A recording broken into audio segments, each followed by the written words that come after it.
He was known as Hitler's personal prisoner. He was a young barrister, German obviously, Jewish ancestry, who 2 years before Hitler had come to power had decided to put Hitler on the stand and subject him to this incredibly searing cross-examination in a Berlin court. 2 years after, that is when Hitler seized power in Berlin, Hans Litten was one of the first political targets to be taken that night. He was sent from one German concentration camp to another. Adolf Hitler had never forgotten that horrible experience in a German court. At the time, he probably didn't realise how brave he was. He was a very, very brilliant young advocate. He was only 32, and he believed in what he was doing.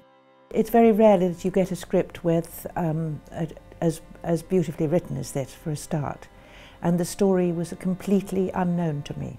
I hadn't heard of Hans Litten. I'd never heard of Irmgard Litten, so it was an eye-opener, and plays like this remind one what a democracy is. And I think what Irmgard can't believe and outrages her is the fact that there is such a thing as democracy and law and order and freedom of speech and all those things that we hold and take absolutely for granted here. Irmgard's particular situation is one that will touch a lot of women, I think, because it is a mother's view of things. They will do anything. It has affected people a great deal. And also fathers, funnily enough. There was a man who came up to me who said Fritz's last speech, where he said, "I knew my son as a young boy, but as he grew up, I lost him." And he said, "I feel rather guilty." He felt the same. He felt rather guilty about his not understanding this grown man, and how the mother understood the child but respected the man he was growing into. And that has been very prevalent.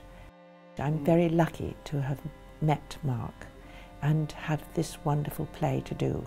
It's most brilliantly written, and I can't believe my luck. You can't make people feel things they don't want to feel.